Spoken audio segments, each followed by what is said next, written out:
Hi folks, this is something I'm doing a bit on the spur of the moment. This little ANENG meter here, I've had this for a little while, and it's quite a nice little meter. It's got some pretty interesting features. First of all, the leads are connected to it, so you don't have to carry around separate leads and try to connect them up. It's a very nice little pocket meter format. Leads pop in here out of the way, and easy to remove, get them put into use. It's got this really nice feature where you can only close the case properly if it's turned off in this direction. Over here it doesn't help. It's got this little wristband, which is actually big enough to fit on somebody's hand. Not mine, I've got huge hands, but for most people this will probably fit.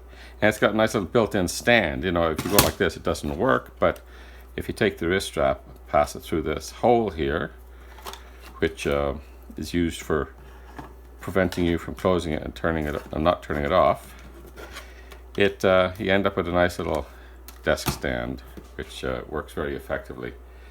So there's a lot of nice things to like about it. I mean, it's very inexpensive. It doesn't have any current reading, but that's fine.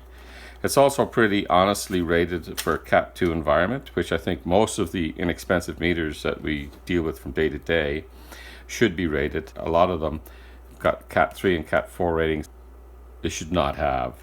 But this is properly rated, but I wouldn't use it at 500 volts. Wouldn't use it in that range at all. But for what I do use it for, mostly it sits out in my car. I just recently got a new car, so I had to clean out the old car, and then I went to look at this and see how it was working. I went to a couple of ranges here, and you can see here like it's reading 3 megohms, even though it's open, and it's going all over the place. Sometimes you put it over here like on the diode range and it doesn't do anything. Like it's clicking a few buttons, it seems to come back, but it doesn't quite, like go to continuity. It's working, but it's got the hold is on now. Now it works a little bit better, but it'll change like it, and that hold is not.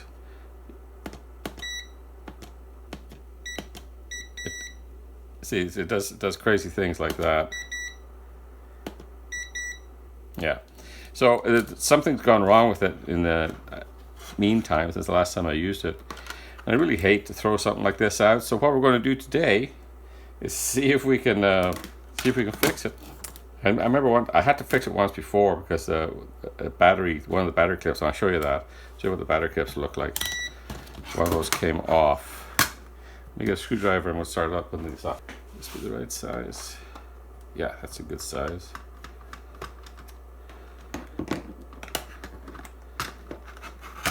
Battery compartment here.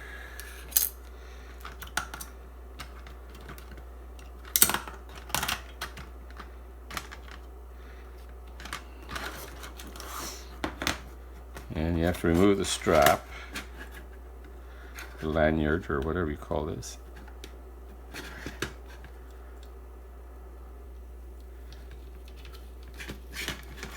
And then the case just pops apart.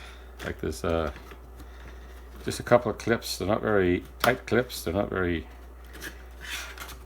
clippy clips, but they're sufficient.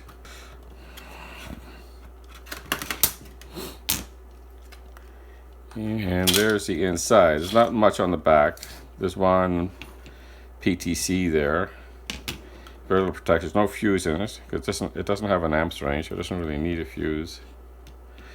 There's no cutouts for high voltage or anything like that. It's very, very simple design. This is one of the battery clips that I had to replace before.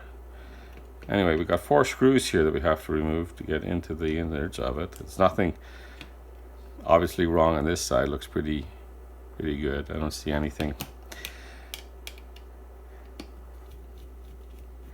So we have to dig a little bit deeper. Another thing I like about it is the beeper's nice and loud. Like, it's a $20 meter, but there are many meters around that are quite a bit more expensive. They can't seem to get a decent sound out of the buzzer. So I think just lifting up the back here will Guess that, and we slide it out from underneath these clips. And lift up the battery terminals, and there we go. That's the insides. Okay, so there's a lot of, looks like this, they put some lubricant on here, and it's gone all over the place. I can see bits of it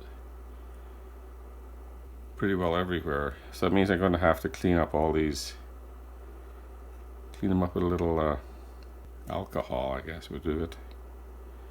And see if that fixes up our problems. It's all gone into the transistors here. Even it looks like there's some of it up underneath these switch pads. But that's all there is to this.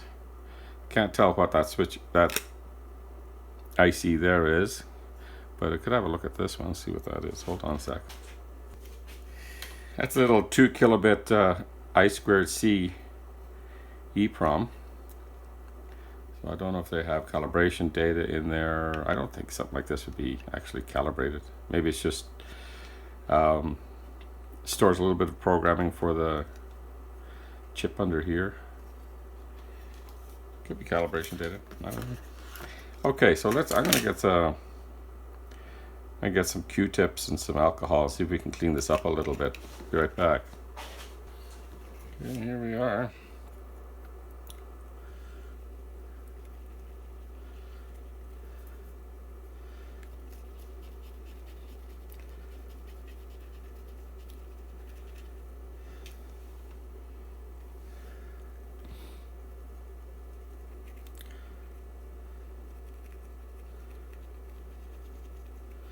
Yeah, it's a mess all through here, like all through these resistors and capacitors through here.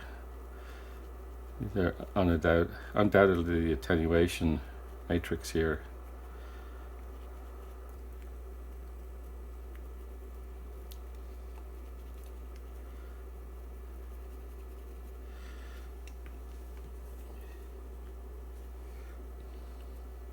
I don't know why they have so much lubricant on there.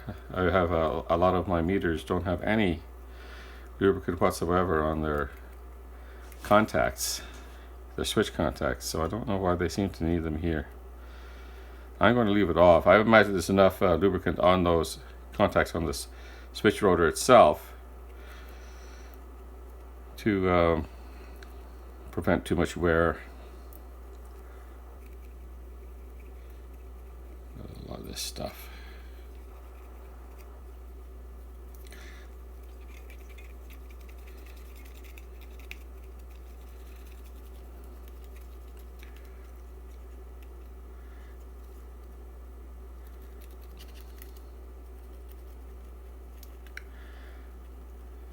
Yeah, it's quite a bit better there. I'm going to give it throw another Q-tip at it. These are not actually Q-tip brand. These are just cotton swabs. I don't know why I say Q-tip. I'm giving them advertising they don't deserve.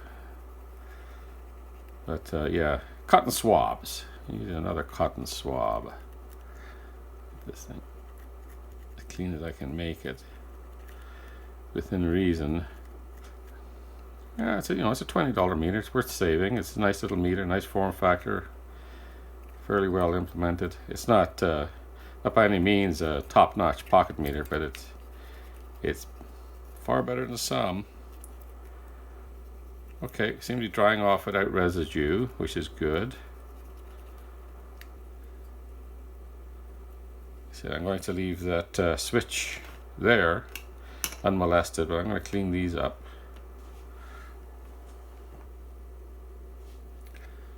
Let's do the same thing here.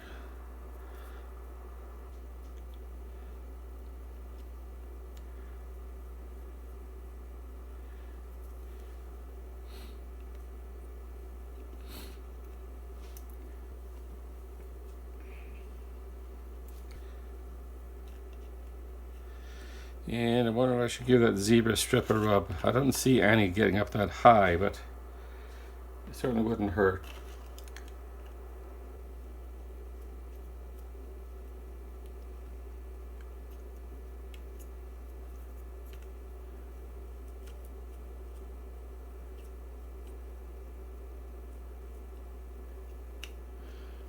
Okay, I give everything a few minutes just to dry out here, and we'll come back and put it back together, see if it works a bit better.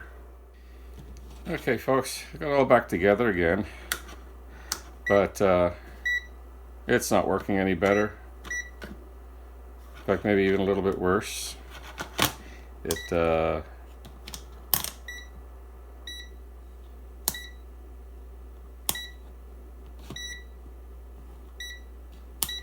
just doesn't seem to want to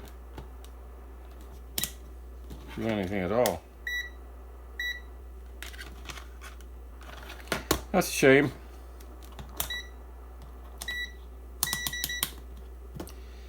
I guess it's a throwaway. I hate doing that, I really do. But not much else I can do with it. I think maybe all that goop in there was the only thing that was keeping it working at all. It turns on. Sometimes you get this, right? So it's in AC voltage mode here, but it's not picking anything up. Like, you go up to DC voltage, you may not get anything at all.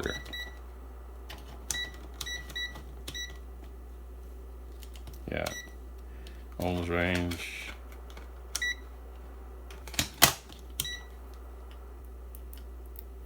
Oh, nothing. Something there for a second, then went away. There we go. Mega ohms is still reading some stray resistances there.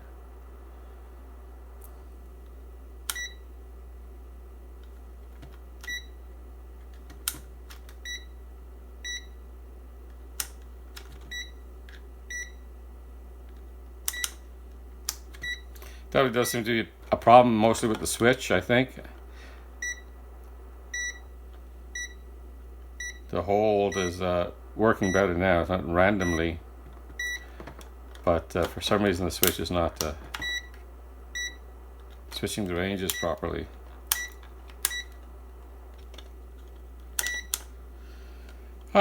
Maybe I'll keep it around and take another shot at it at some point in the future, but yeah, I don't think it's probably not worth it.